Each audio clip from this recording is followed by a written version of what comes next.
The music you just heard is your invitation to settle into your seats and prepare for our worship service. Please put your phones and devices on airplane mode for the duration of the service. This helps keep them quiet and helps us provide a higher quality stream for our siblings attending virtually.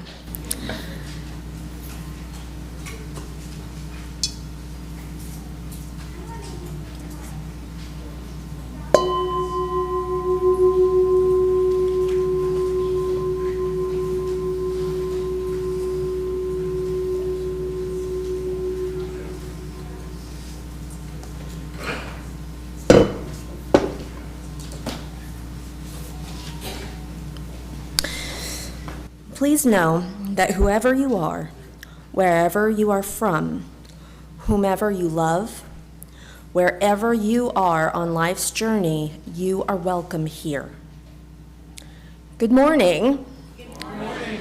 Welcome to San Gabriel Unitarian Universalist Fellowship. Whether you're here in the sanctuary or watching at home, whether you're with us for the first time or the 1,000th, we're glad you're here. My name is Sarah Smith. All pronouns apply to me, and I'm honored to serve as your lay leader this morning. This is the part where I'd usually talk about how I've been here 10 years, but I will say that my neighborhood was on the evacuation list last night, but everybody was okay. Nobody had to evacuate. San Gabriel is a member of the congregation of the Unitarian Universalist Association. We are a movement working for a just, peaceful, and sustainable world. Sustaining each other here in community is just one part of that work.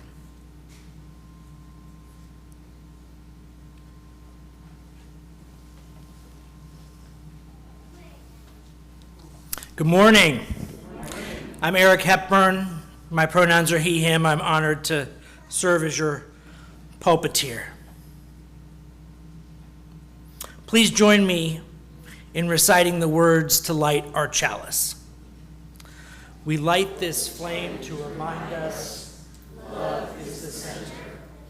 As we grow and connect, mature and deepen, love remains the center. When the light of truth burns all else away, love remains. Before we do our first hymn, I want to invite us into a moment of silence for the more than 50 neighbors of ours in Central Texas who are confirmed dead, and the many more still missing. Grief for those who we have lost. Hope and well wishes for those who have not yet been found, and for those searching and caring for all of them and their families.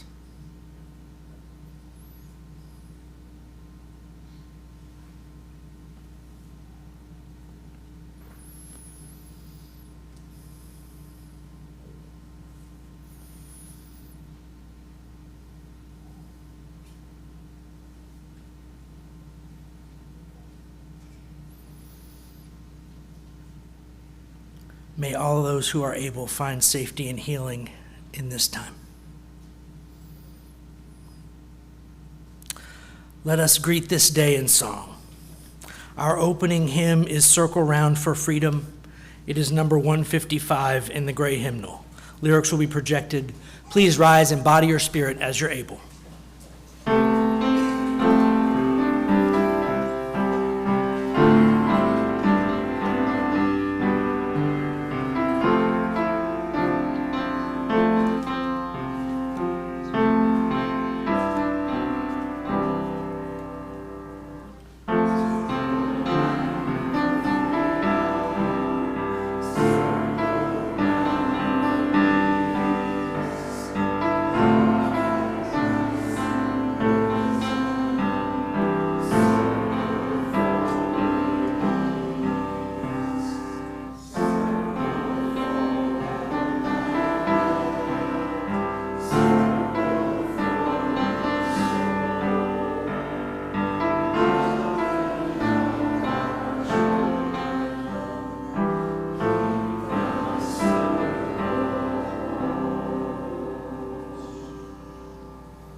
Our DRE Candace is out this week, so sad to say for the young'uns, no Wonder Box today. However, we will go ahead and invite all children and youth wishing to go to their groups. Today is a free play day. If the weather cooperates, you can play on the playground. If it doesn't, we'll be playing in the little house. But all children who would like to exit the service and go to free play, let's invite them to do so and sing them out. Jean, go now in peace. That's okay. It snuck up on you much sooner than it usually would.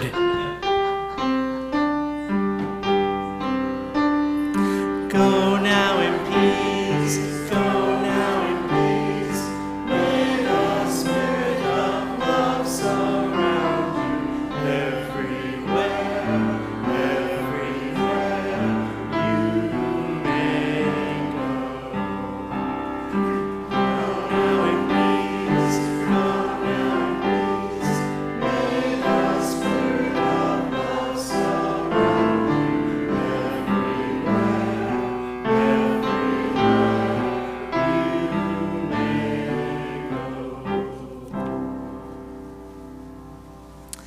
Sometimes we're carrying something on our heart that can prevent us from being fully present. Here in this community, our sharing of these things with one another is medicine. And like all good medicine, it must be concentrated and potent, so we invite you to aim at 2 to 3 strong sentences. So if you're carrying a joy or a sorrow or both on your heart this morning, I invite you to raise your hand for the microphone.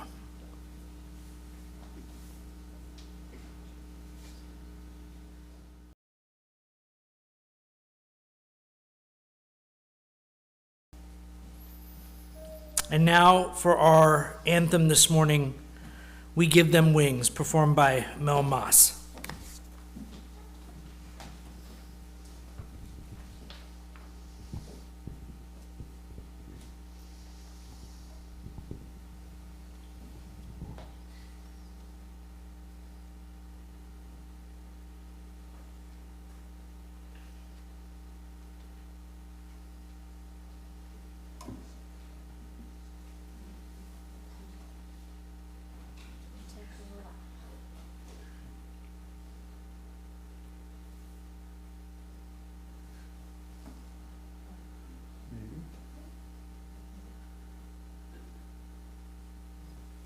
Click the music icon.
In the shadows, silent cries, voices lost beneath the skies.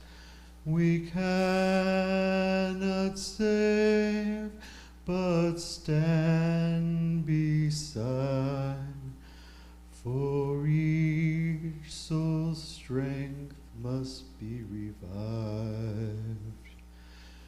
Empower the silent, lift up the broken. Words of hope and truth be spoken with every step,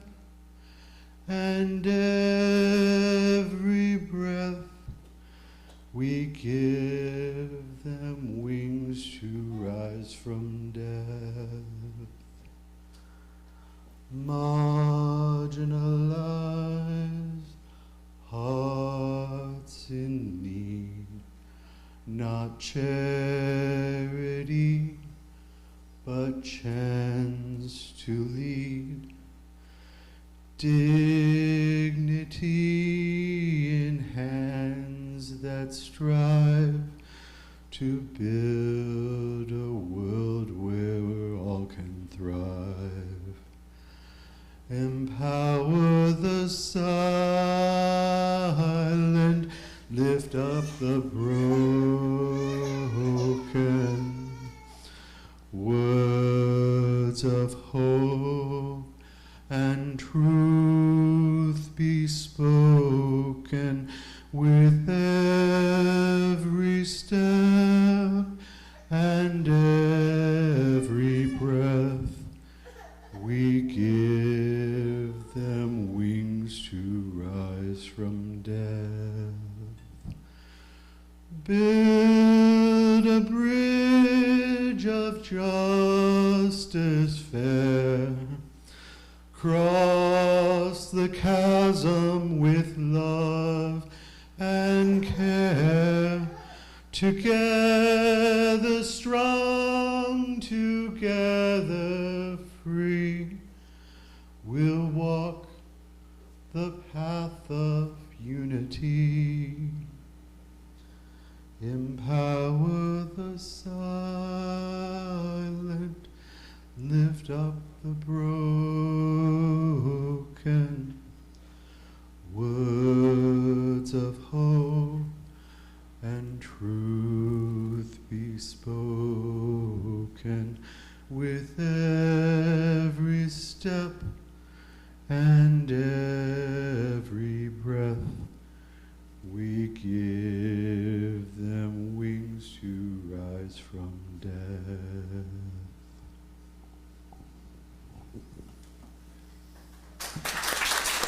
Big round for Mel for stepping up to the a cappella unannounced. Thank you, Mel.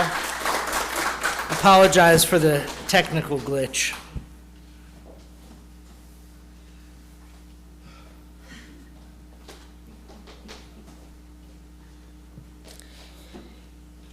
I invite you into a place of deeper stillness and reflection with this reading from Eckhart Tolle. When obstacles or difficulties arise, when things don't go according to expectation, when other people or circumstances are not helpful or cooperative, instead of immediately becoming one with the new situation and responding to the requirements of the present moment, people react against the situation and so separate themselves from it. There is a me that feels personally offended or resentful, and a huge amount of energy is burned up in useless protest or anger, energy that could be used for solving the situation if it were not being misused by the ego. What is more, this anti-energy creates new obstacles, new opposition. Many people are truly their own worst enemy.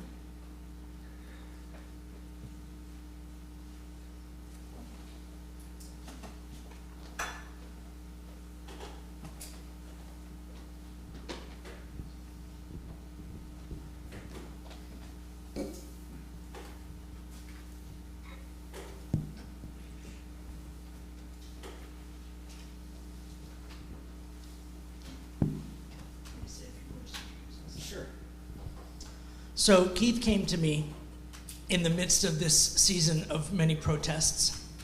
We had a short conversation about how the protests were landing differently for each of us. And the idea that we had was, one of the things that I hope defines this church is that we don't have our hard conversations in back rooms or at board meetings. We have our hard conversations right here in fellowship with one another. And so Keith and I decided to postpone this hard conversation about what these protests mean and what role they play in moving forward in this time, and have it with you all. And so without further ado, my dear friend Keith Hutchinson will get us started with our first prompt. Thanks, Eric. So this started as really a conversation about what happened, the protest that happened on April 4th. That was the first hands-off protest, and Eric and I both were there and both saw it, and we had vastly different reactions to it. So when we went out there, I think Eric's response was that it was about 80% negative is what he saw. And so when we met, I said, Eric, I got to tell you, I had a very different response. I thought it was about 99% positive. So that was kind of the genesis of this whole discussion this morning. And so it led to, how we reacted to those protests. Did it make us feel optimistic, pessimistic, and how did we feel about them? And so I found some images of protest signs that were there because I thought they might try to capture what we experienced and what we saw. And so some of these are from Austin. Some of these are from other locations. There were protests all over the country that day. But so here's one of them. Whoops. Yeah, let's go back to that first one. We're going to just talk a little bit about maybe each one. Hate won't make America great. Declaration of Independence. America has no king. The whole theme of kings has been common throughout. So I guess I reacted that those were things that I could support and get behind. It might surprise you to learn I was slightly critical of these signs. What did we replace no kings with? If we're really being honest about the nature of this country that we live in and what is still wrong with it. We replaced it with an oligarchy of wealth. We replaced our kings with an oligarchy of wealth that we still honor and lionize and hold up. We still think million-dollar yachts and mansions are a sign of success. We still believe that inherited wealth is a good enough reason for some people to wield power over others. If you throw out the word but keep everything it stood for, this feels a little hypocritical to me. So I think we have to be honest that we didn't replace kings with democracy. Whatever argument we had for that went away with Citizens United. So, you can get up there and say no kings, but until you propose what real democracy needs to look like and what kind of guardrails it needs to have, you're not really painting a picture of a more beautiful tomorrow that we can get behind and march towards. You're just saying, I don't like what is. Now, the second one, hate won't make America great. I couldn't agree more, but what I want to see at these protests is a picture of what we're trying to make, not just what we're running away from. So, do we really have the courage to say that love can do what hate can't? Do we have the courage to make a sign that says, love can make America great? Or what about people like me who aren't even particularly patriotic? Love can make America obsolete. Perhaps the idea of the nation is one where we value one group of people over another group of people. Maybe it's inherent in the recipe. Maybe it gets in love's way to say my tribe is more important than your tribe in a world where our lack of abundance and our scarcity is more manufactured than fact.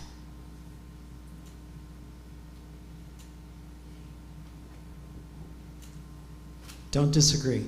I don't disagree with anything you said. I agree with all of it. Let's go to the next one. You just weren't first to think it as you were reading the sign. Right. Yeah, beware tyrant, we are the storm. So what I want to talk about is there was definitely a level of anger at that protest that I saw. It was sometimes expressed with humor.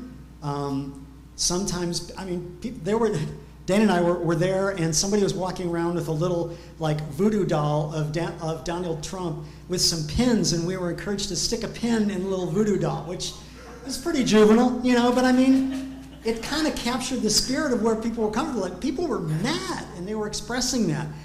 And maybe one of the discussions we're having here is there a place, or what is the place for anger in social change and protest movements? And I think it's a pretty big place.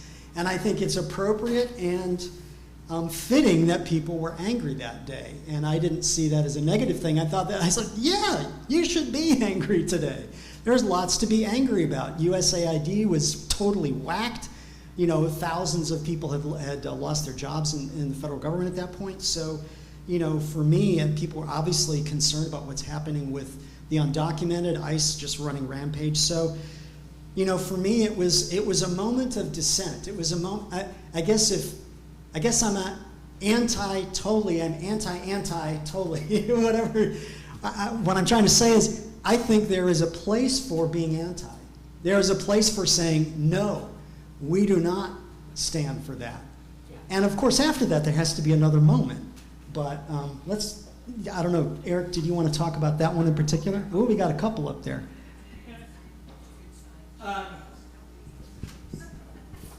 I'll make my comment on this one much briefer. We are a storm, but what kind of storm?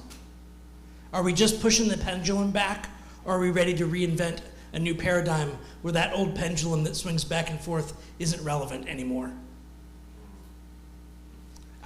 I call me an optimist. I think we're actually ready for a new paradigm. I think we're all exhausted with this one.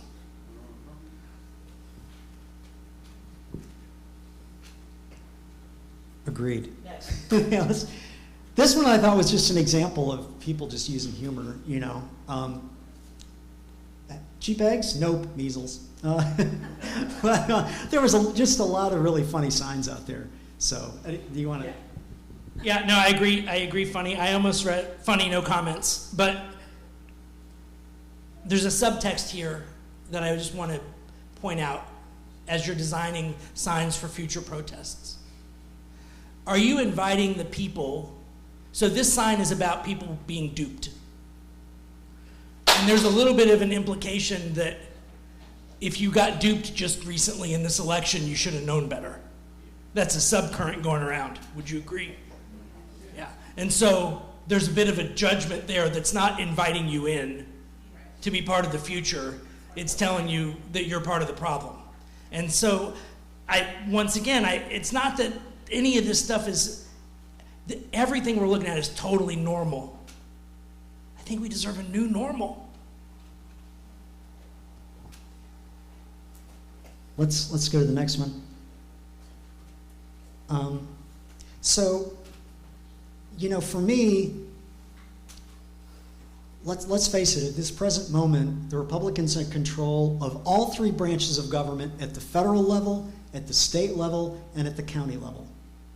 Like, there is very little that we can do within the normal bounds of how things work through the courts or through politicians. I mean, progressives are frozen out at every level. So in my mind, protest is one of the only nonviolent means we have to express what we're feeling, which is about all we can do right now. So to me, it was a great sign that this many people, and of course, you know, we all know that June 14th was even larger, estimates of like 5 million people in the streets. I'm glad to see that people were saying, hands off all of these things that we stand for. It was angry in many ways, but I think that's okay. You want to talk about this one? There's a truism, which is if you go looking for something, you're going to find it, right? This is just we are humans, are pattern-seeking organisms. So if you walk through your day looking for something to go wrong, you're going to find some stuff that went wrong. And if you walk through your day looking for stuff that went right, that's what you're going to find. So I try to teach my son this lesson. We talk about it all the time.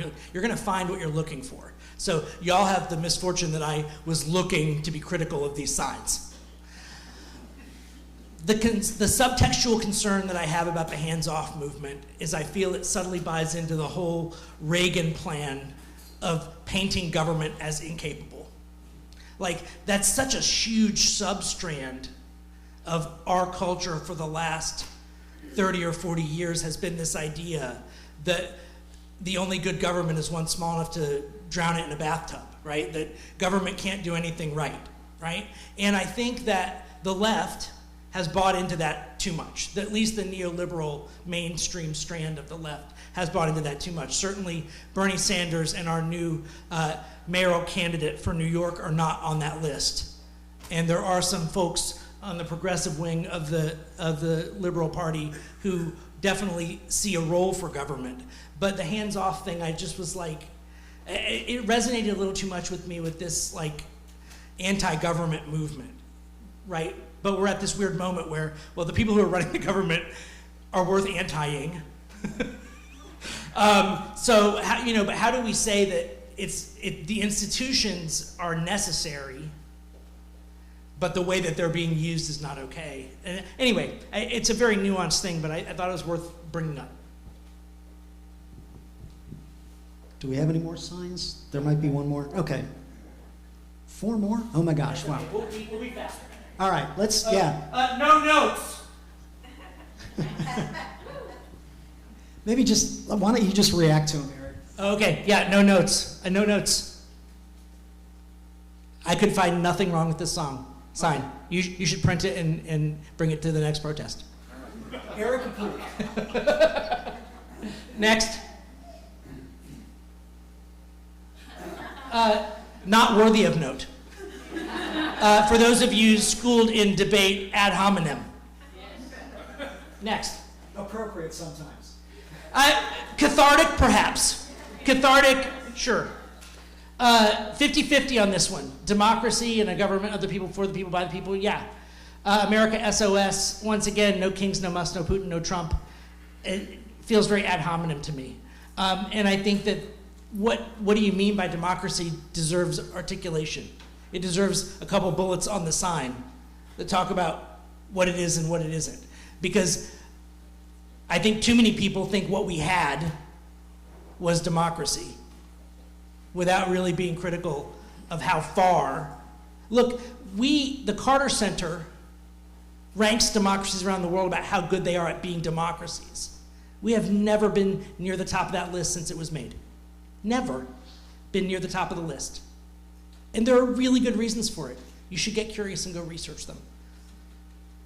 Next.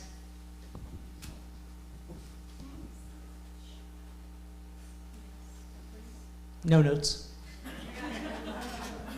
There were a few that I disagreed with. That's the 1% that and this one was okay. There was some others that kind of were like, yeah, that's not necessarily helpful. But I'll just end by saying that I thought overall it was a festival of dissent and anger, which I found to be totally appropriate in the given moment. But yeah, not necessarily advancing where we want to get to. Yeah, and so you brought up the anger thing, and I know that was a sort of one of the main things we want to talk about, and we'll easily skip it. I think that there is natural and righteous anger that happens. I also think there are cancerous forms of anger that come when we don't know how to grieve a loss. When we don't know how to be sad, it metastasizes into anger that's unquenchable. And I think there's too much of that going on. So my concern about anger is not anger has no place in the pantheon of human emotions and should never be a motivating factor. My issue is not that. My issue is, from my point of view, we live in a culture that does not teach and reinforce sadness and grief as legitimate things that need practice and cultural discernment. And therefore, those things get metastasized into anger. And because it's a metastatic anger, there's no quenching it. And people don't know what to do with it because they're really sad. They're not angry. They're just angry that they're sad. And so I'm actually with you that anger has a place. But my read at the protests was that we were talking about 30% natural anger and 70% metastatic anger. And so I had to, anyway. it's hard being a nerd some days. I don't know how else to phrase that. But thank you. All right, well, let's go to the next prompt. We said we were going to talk about 3 different kind of things that grew out of this experience of seeing this protest. So this one is really, this is kind of it's funny. I said, Eric, maybe the title of our talk can be What is to be Done? And immediately, and I told him it was from Vladimir Ilyich Lenin, and he thought that was hilarious. And so, but it's obviously much larger than Lenin. And it really applies at any time. So what is to be done? What are we called to do in this moment? And how do we respond to the injustices we're seeing? And I'm going to take a fairly different tack in this by talking about one person that I think embodied a response to a particular moment that is worth really exploring in detail, and that is Theodore Parker. Theodore Parker, Unitarian minister, abolitionist, born in 1810, was active in the period before the Civil War. And I want to talk a little bit about Parker because I just think he's such an interesting figure. We've heard a little bit about him in this congregation before, but not I think enough. And I think there's something to be learned by looking at the example of Theodore Parker and how he responded to the time he was in. Parker was born in Lexington, Massachusetts, near Boston. His grandfather was actually a captain in the army that fought against the British at Lexington. So he had that revolutionary history as part of his past. He learned Latin and Greek in elementary school. He was just, you talk about geek. Theodore Parker was an amazing scholar and polyglot and learner of languages. He started teaching Latin, Greek, French, mathematics, and philosophy at the age of 17. That's how he first started making money.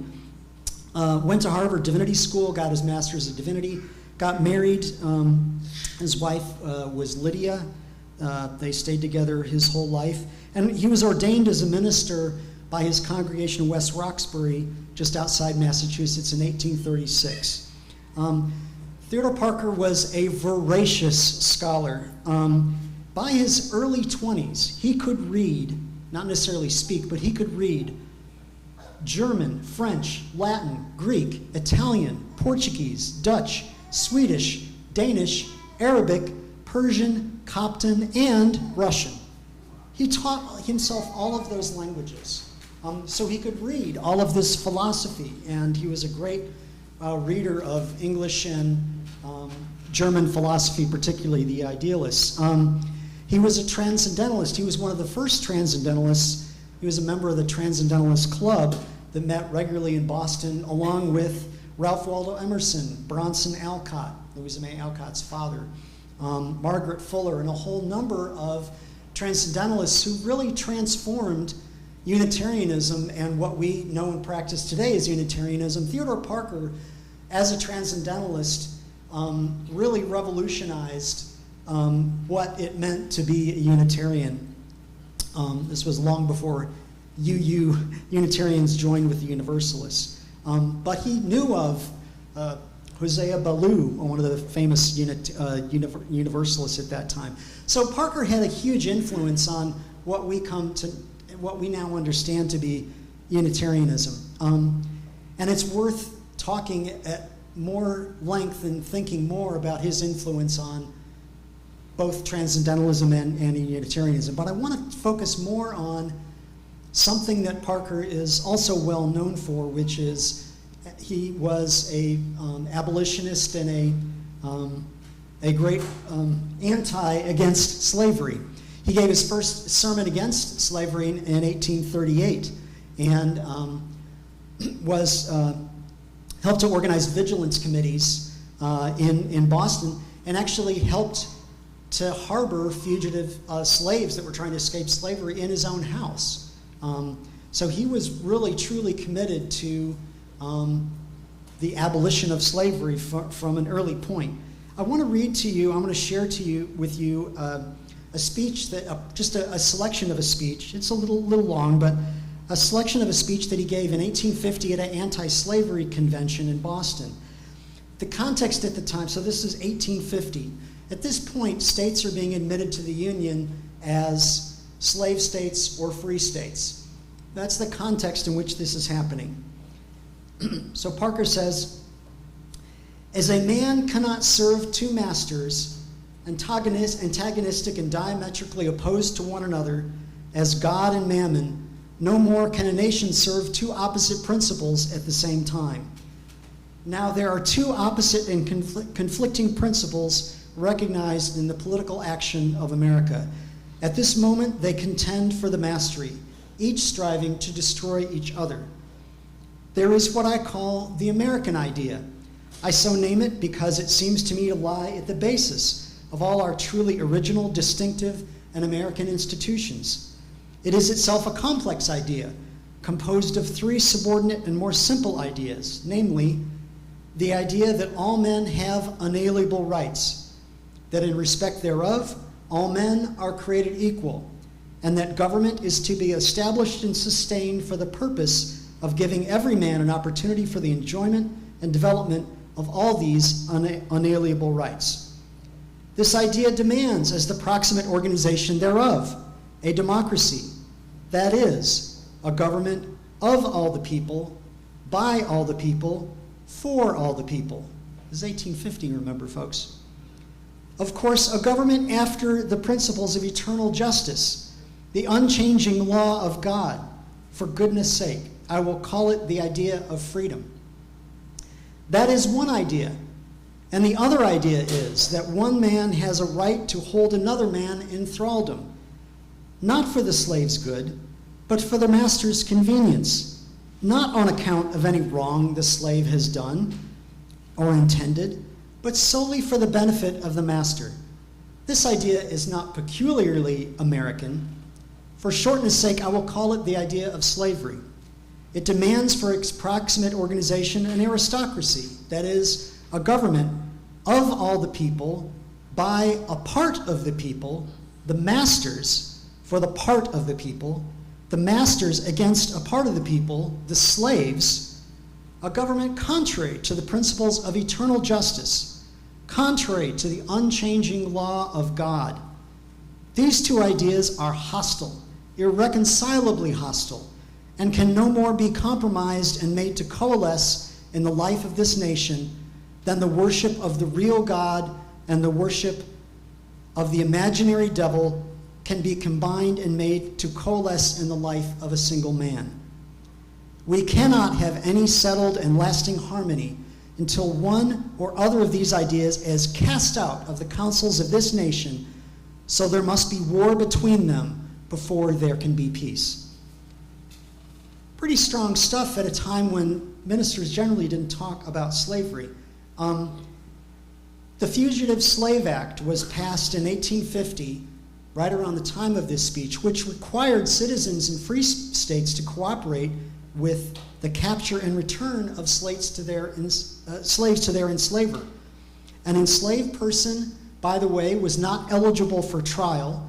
So this meant that basically any black person could just be plucked off the streets, even if they were a free black person, and absconded with because they had no right to a trial. There was no due process. Sound familiar? This led to basically the kidnapping of black citizens into slavery. If you were caught aiding and abetting somebody who was sheltering slaves, you could be fined $1,000, a large sum back then, and up to 6 months in prison. So as you can imagine, this led to a huge reaction among people in the North. And I want to show, yes, so this is a poster that Theodore Parker made and posted all around Boston, basically warning people and those who might have escaped slavery that they could be snatched up and brought back to a condition of slavery. Parker thought that slaves had the right to revolt. And in fact, he was one of 6 individuals who secretly gave money to John Brown. And John Brown, as you know, led the raid on Harper's Ferry in Virginia in 1859. Ultimately was not successful, what was really seen as a precursor to the Civil War. People taking up arms, and John Brown's vision was really inspiring the slaves themselves to revolt. And Parker supported that. he would go on to, write letters. I mean, throughout the 1850s, he was writing letters to politicians and organized a Free States Convention. But I just want to hold Theodore Parker up as an example of somebody who used his faith as he believed was enacting his faith in his opposition to slavery and his actions to favor the cause of abolition. So he's kind of an embodiment of our UU values that stands maybe in one pole of this discussion about the role of individuals in social change. Thank you, Keith. I just want to highlight a couple things that Keith said. I don't know how many of you are aware, but at the General Assembly a few weeks back, it was voted, and the social justice study issue for the UUA for the next 3 years is prison industrial complex abolition. So for those of you who are not familiar with the term, it is essentially the academic wing of defund the police. So you can think what you will about that phrase and how it was deployed and whether or not it was the right phrase or the best phrase. But the idea is that a truly free society ought not enslave its own people, and that essentially that is what the prison system has become, an extension of slavery. The scholars who write on this are pretty unified around the idea that the loophole left over in the amendment that ended slavery, allowing the enslavement of people who had committed a crime, was a deeply problematic loophole that has been exploited continually since that time until now. You've all heard things like the school to prison pipeline. Anyway, this topic of abolition is a topic that we will be talking about and studying and hearing about from the pulpit over the next 3 years. And I'm hoping to invite this congregation to get more deeply involved in that. The second phrase that Keith emphasized that I thought really translated was this idea that Parker helped runaway slaves in his own house.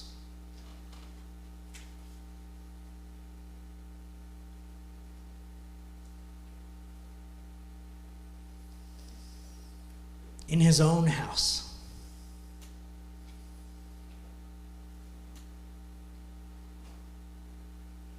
It is worth sitting with the discomfort you're feeling right now.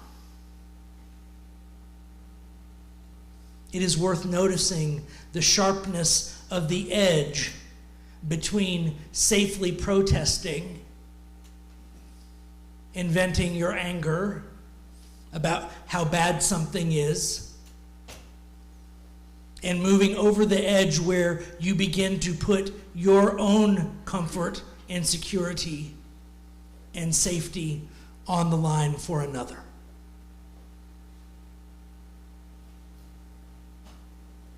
The decision to step over that edge should not be taken lightly.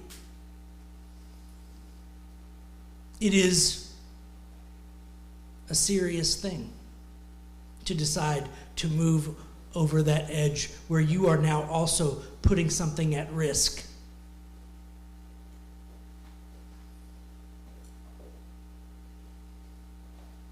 But that opportunity may come knocking at your door, and you will be better prepared to know what to do with it if you've spent some time reflecting on that truth.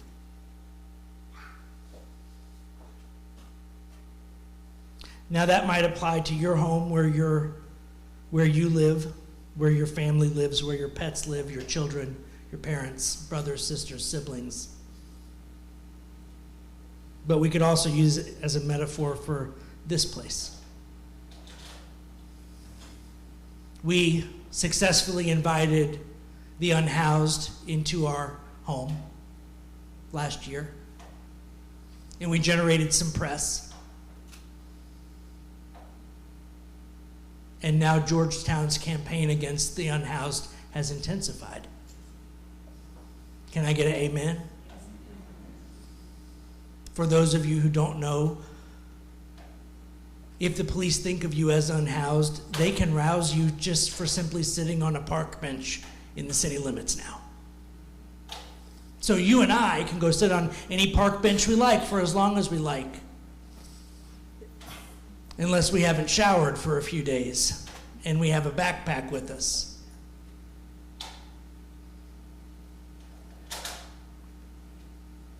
How might we put our house to use to address this injustice?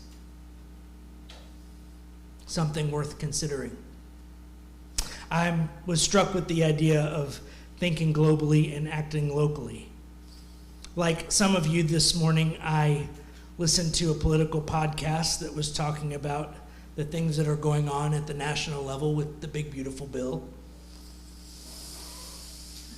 Oh, misnomers. You gotta love those. Like many of you, I was overcome with a sense of powerlessness about some of it. But we act where we live. There are things we can change and things we cannot change. And like I said earlier, you find what you're looking for. So I'm inviting you to look locally at the things that are within your control and ask how you might use those things to act a little differently, flip a script here and there. I thought of something positive, Keith. I had the pleasure to go see Anand Giridharadas speak at the Texas Book Festival a couple years ago. He wrote a really great book called The Persuaders, if you're interested in the thought that goes behind political campaigns. It's a very insightful book. But he said something from the stage that made me back up, because I spend a lot of time feeling very critical about this place where I live. And he said, I've traveled all over the world, I'm an immigrant, but what I'll tell you is that what's wonderful about America, what's wonderful about the United States of America is, in my experience, it is honestly the only place that's actually trying to be a multicultural democracy. It's really trying to do it. Not successfully, and not everybody's on the same page about that. He's like, but when I travel to other countries, Europe, other places that are first world, they're not even trying to do that. They're still on assimilation. They're like, oh sure, you can move here, refugee. The expectation of you if you move here is to assimilate, to become like us. And if you don't do that, there are predictable cultural and social consequences for you. And I thought that that was worth holding up. I thought it was worth holding up that there is a fire burning here, a uniqueness that's trying to be born here that's worth celebrating.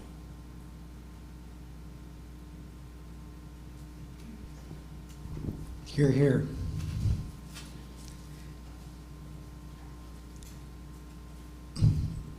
So let's go to our third prompt, and this one will be briefer.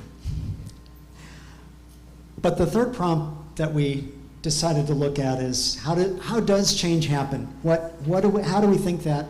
How does change occur? And I think part of the discussion that Eric and I have had is really kind of comes down to our mission itself. The first part of our mission is personal and spiritual growth. And the second part of our mission is bringing about a just, peaceful, and sustainable world. And I feel like sometimes we're having this conversation where Eric's talking about personal growth, and I'm talking about having a just, peaceful, and sustainable world. And so I think it's like, to what extent does change happen because individuals change, or does change happen because systems change and societies change? And I think there's an interplay. And I think you use in my experience, have always embraced that interplay. Sometimes it's a little clunky. Sometimes we kind of do both, or we kind of focus on one day and focus on the other. But I guess my thought is you can't have one without the other. And you can't, you want everyone to become a healed individual.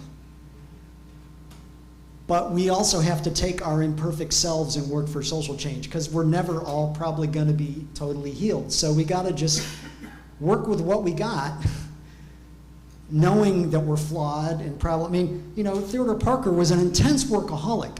He must have been an incredible person to live with. God love his wife. He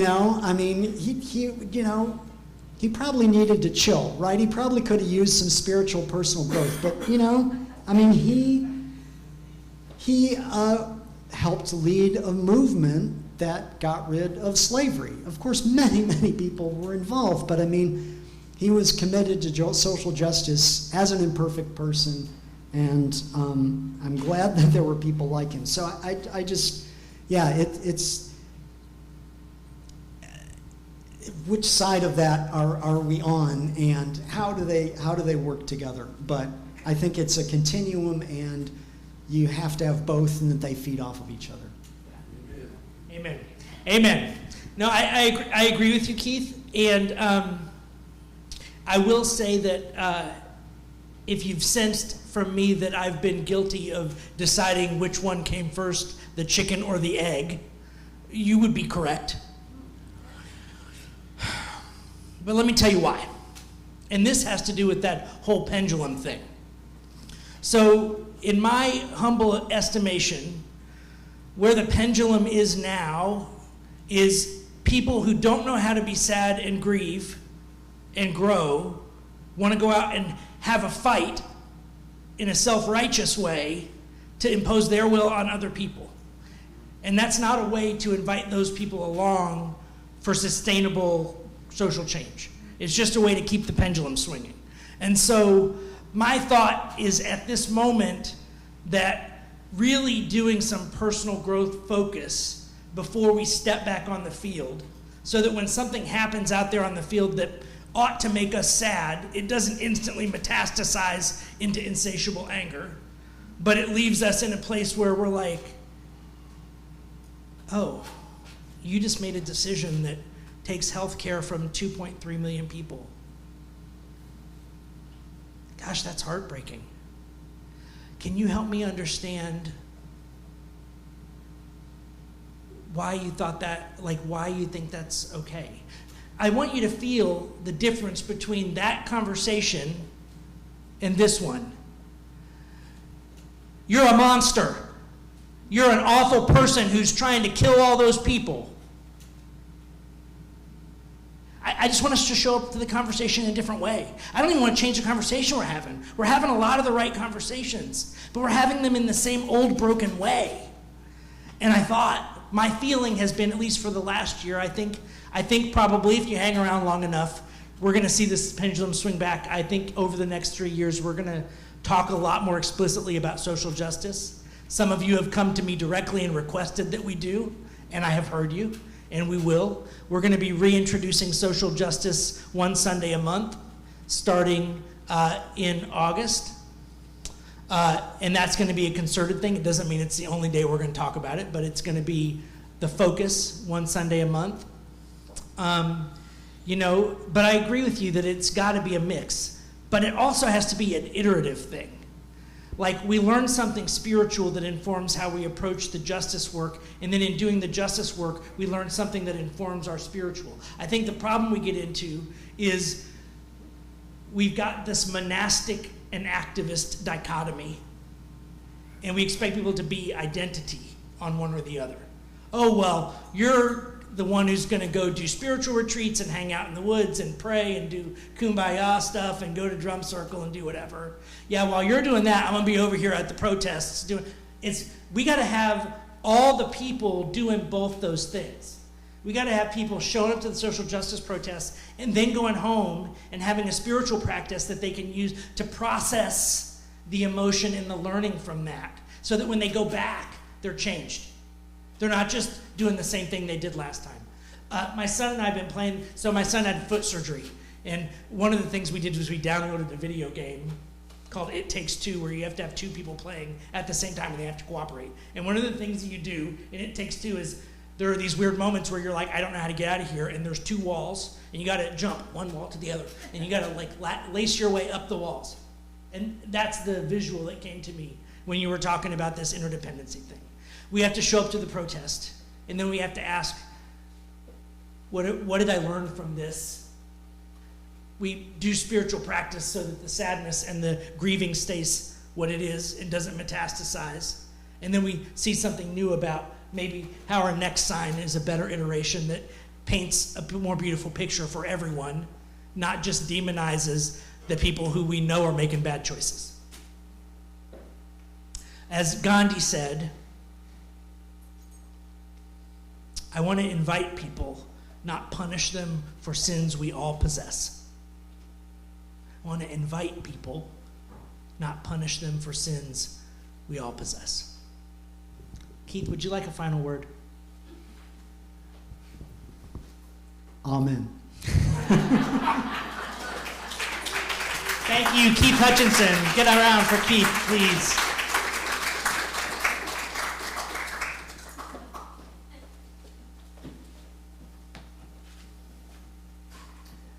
Gentlemen, let's try this video offertory, and if it doesn't play, we got a backup plan.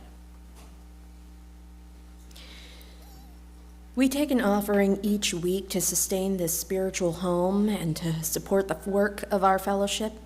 If you're visiting, we invite you to fill out a visitor card, which you can put in the plate, or you can return it to the welcome table in the back. For the offertory music, we have Together as One by Mel Maz. The offering will now be gratefully received. Thank you.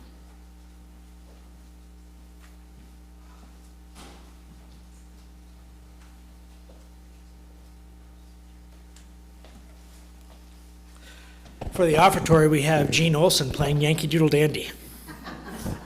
And I'm going to change my mind, and I'm going to do hopefully from memory, God Bless America.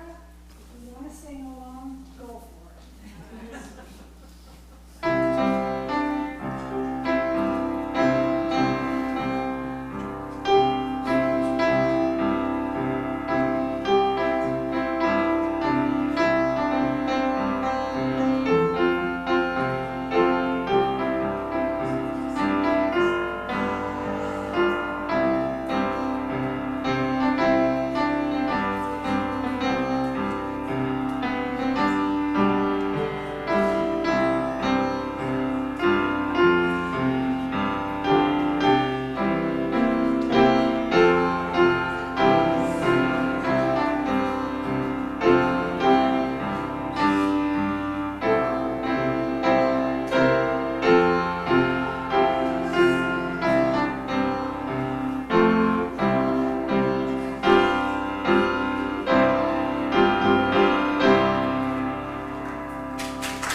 Keith and I ran a little long, so with your indulgence, we're going to skip gratitudes and reflections today. If you have something on your heart, share it with me or with a neighbor at coffee hour, please. Our second hymn is Lift Every Voice and Sing, number 149 in the Gray Hymnal.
All right, announcement time. Next week after church, we will have new visitor orientation.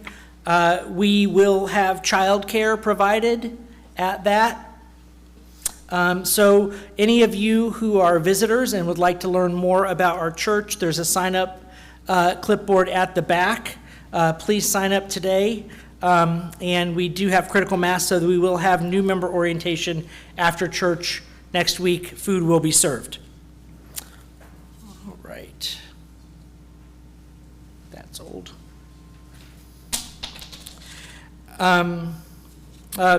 Just a reminder, we have had a Narcan donation to San Gabriel. If you want to learn how to use that, please check in with TJ after the service. TJ, raise your hand.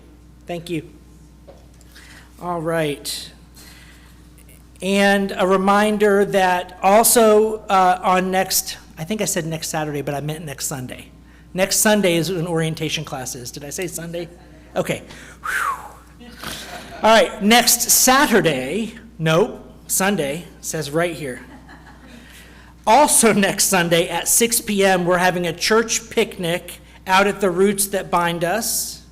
Starting at 6 p.m., donations are welcome. Farm-to-table menu will include locally raised beef, sausage, and veggies grown on site. There will be live music, plants for sale, and an art auction, as well as splash activities for all ages. Please RSVP using the link in the messenger if you plan to come to the church picnic next Sunday, July 13th. If you're a visitor, yes, that includes you. You're invited. All right, I will invite Ms. Sarah Smith up to lead us out with our affirmation.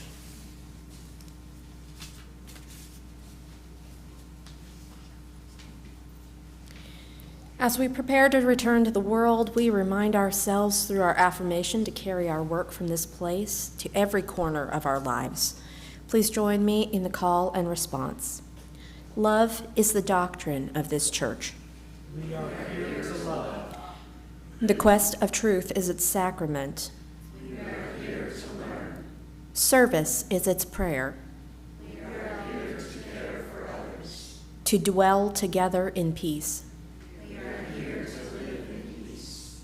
To seek knowledge in freedom. We are here to honor our differences. To serve humanity in fellowship. We are all connected in spirit. To the end that all souls shall grow in harmony with the divine. We are here to grow. Thus do we covenant with one another. This we promise to do together. Please join me in reciting the words to extinguish the chalice. We extinguish this flame to remind us Love is the center. as we explore and rest and engage and yield. Love remains the center. When all we can see is cold ashes, love remains.